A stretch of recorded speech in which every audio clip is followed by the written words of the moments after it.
हाँ, ये प्रश्न है। इस टाइप के प्रश्न एग्जाम्स में आते हैं, एसएससी में आते रहते हैं मोस्टली।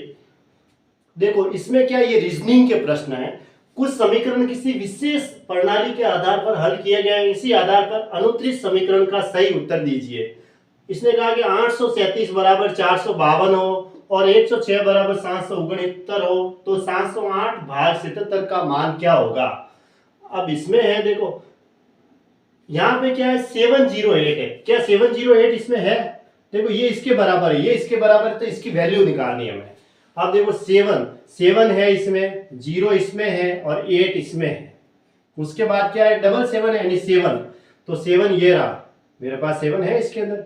यूं तो कहने का मतलब इसमें ये वैल्यू पुट करनी है। ऐसे तो हम क्या लॉजिक लगाएंगे, लॉजिक लगाना है इसमें, कुछ ना कुछ तर्क लगाना है अपने आप में। देखो ये लॉजिक लग रहा है कि 7 की वैल्यू मतलब 8 की वैल्यू तो इसने 4 रखी ऐसे, और 3 की वैल्यू ऐसे किया। मैं यहाँ सॉल्व कर देता हूँ। 837 दे रखा है, इसको इसने 452 लिखा, ये वैल्यू ये वैल्यू ये वैल्यू। और 106 दे रखा है, उसमें इसने 769 लिखा है।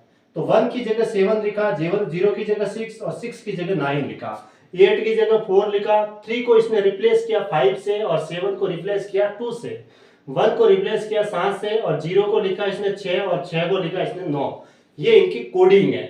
अब देखो 708 को डिवाइड करना है 7 से। अब 7 की वैल्यू क्या होगी, 7 की वैल्यू यहाँ दे रखी है 2, और 0 का मान इसने 6 का है, और 8 की मान इसने 4 का है, बटा 7 को क्या कहा इसने 2, के 7 को 2 कहा जाए, और यहाँ पे भी 7 है 2।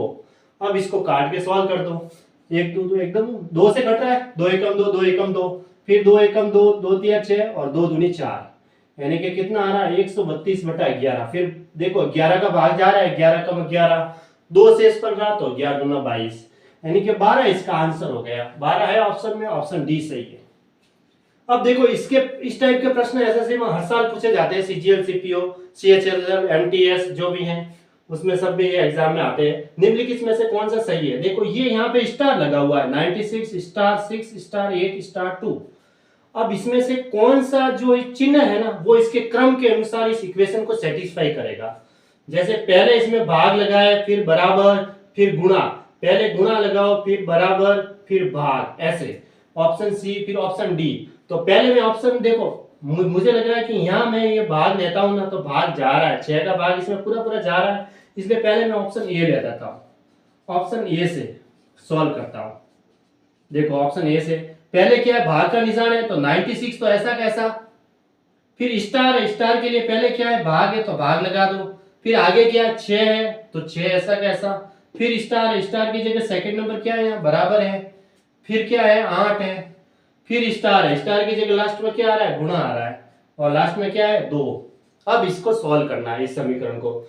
6 का भाग इसमें देंगे, कितनी बार गया 6 एकम 6, 3 रहा तो 6 से 36 बराबर 8 को 2 से गुणा करेंगे तो 16 बराबर 16, यानी इक्वेशन जो समीकरण है वो संतुष्ट हो गई है, सेटिस्फाई हो गई है।